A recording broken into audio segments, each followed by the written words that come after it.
Halo sobat tani, selamat pagi. Pagi ini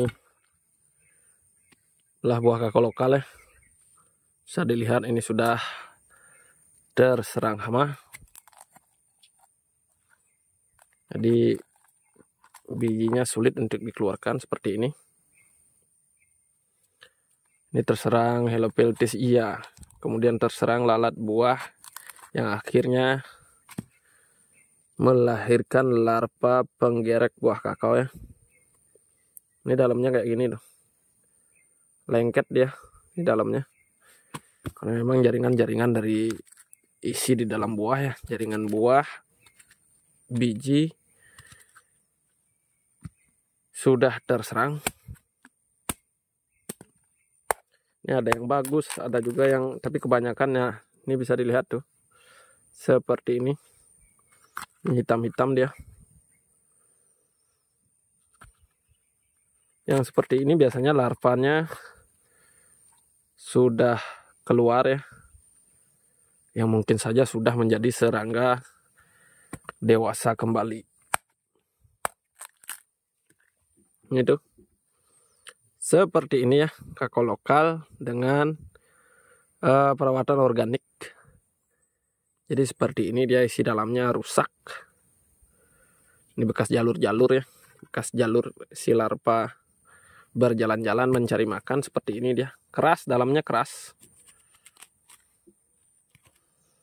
Jadi kalau mau diambil bijinya ini harus ditempatkan di wadah karung dulu selama 2 malam supaya dia terfermentasi, yang akhirnya nanti kita lebih mudah di dalam mengambil bijinya. Ini itu seperti ini, bisa dilihat. Ini bekas kotorannya ya. Entah masih di sini. Tapi keyakinan sih biasanya kalau yang sudah seperti ini biasanya si larva sudah keluar, sudah menjadi pupa. Dan mungkin saja sudah menjadi serangga dewasa.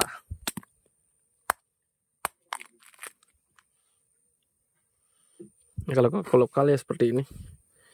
Bijinya kecil-kecil. Kecil-kecil, bijinya kecil-kecil. Tapi kalau yang ukuran buah maksimal biasanya bijinya banyak. Bisa lebih dari 50. Hanya saja bijinya kecil-kecil. Menangnya biasanya kalau koko lokal yang usia sudah di atas 5 tahun, buahnya banyak sekali. Bisa 400 sampai 600 butir buahnya. Nah yang ini termasuk di dalam buah yang masih dalam kualitas bagus ya. Yang seperti ini. Artinya hanya 5% serangan dari serangga. Sisanya bagus, bijinya bagus. Tapi bisa dilihat ini segini. Kecil-kecil bijinya. Kecil-kecil sekali. Tapi jumlah bijinya banyak. Itu kalau koko lokal ya. Jadi kalau koko lokal jumlah bijinya banyak. Sebentar, saya ambil kameranya. Ini bekas kulitnya, ini bisa dilihat tuh. Bekas serangan-serangan dari serangga penggerek buah kakao. Ini larvanya ya. Ulatnya. Yang kemungkinan besar dia sudah bermetamorfosis menjadi serangga dewasa. Dan ini dia bijinya seperti ini nih. Kalau koko lokal ya bijinya kecil-kecil. Tapi itulah yang saya sampaikan tadi, kalau pohonnya sudah di usia 5 tahun ke atas, 3 tahun ke atas lah. Jadi buahnya sudah mulai maksimal ya. Bisa 400 sampai 600 butir buah dalam satu pohonnya. Kemudian keunggulannya juga untuk kakao lokal, untuk masaknya lebih cepat. Untuk matangnya, jadi untuk dipetiknya lebih cepat dibandingkan dengan jenis kakao unggulan yang lain ya, seperti MCC 02, BB01 dan yang lainnya juga.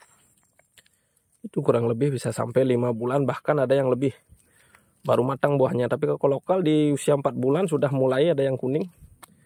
Dan serentak nantinya ya, ketika di beberapa minggu kemudian, setelah beberapa buah awal yang kuning, beberapa minggu kemudian akan serentak menguning banyak. Seperti itu kalau koko lokal ya. Jadi keunggulan cepat kita panen.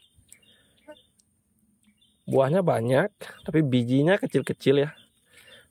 Nah, Sementara dari itu juga untuk perawatannya yang susah ya, karena kakao lokal pohonnya tinggi-tinggi pohonnya. Jadi untuk penyepraian susah dilakukan untuk penyepraian menyeluruh ya, karena pohon tinggi. Kita pun sebagai petaninya susah dalam melakukan penyepraian, jadi harus dilengkapi dengan APD atau alat pelindung diri yang benar-benar aman ya, karena droplet dari insektisida dan pestisida yang lain yang kita gunakan akan terbang ke sana kemari. Jadi untuk perawatan susah ya, untuk pemangkasan susah. Kita harus manjat juga, karena kalau dari bawah saja tidak akan maksimal hasil pemangkasannya, seperti itu. Nih seperti ini ya kalau kakao perawatan organik. Jadi bijinya bisa dikatakan hanya 60% ya maksimal yang bisa kita proses untuk dijual nantinya. Ini hanya sebagian ya yang saya gunakan sebagai contoh, karena memang baru masuk musim panen ya, baru mulai beberapa buah mulai menguning seperti ini, tapi kebanyakan ya rata-rata semua buah terserang penyakit. Yang bisa diambil seperti yang saya katakan tadi, hanya 60% bijinya yang bisa dibawa pulang untuk dijemur. Dan bijinya seperti ini bisa dilihat, kecil-kecil sekali kalau kakao lokal ya. Maka dari itulah banyak yang beralih ke klon kakao unggulan, yang mana ketahanan terhadap penyakit lebih tinggi, kemudian kualitas biji dan produktivitasnya yang lebih baik. Seperti ini dia ya, sekilas info saja untuk kesempatan kali ini. Dan ini kulitnya tebal-tebal, ada juga sih yang tipis ya, tapi kalau yang tipis bijinya kecil-kecil juga sama. Seperti ini dia. Terima kasih, selamat beraktivitas.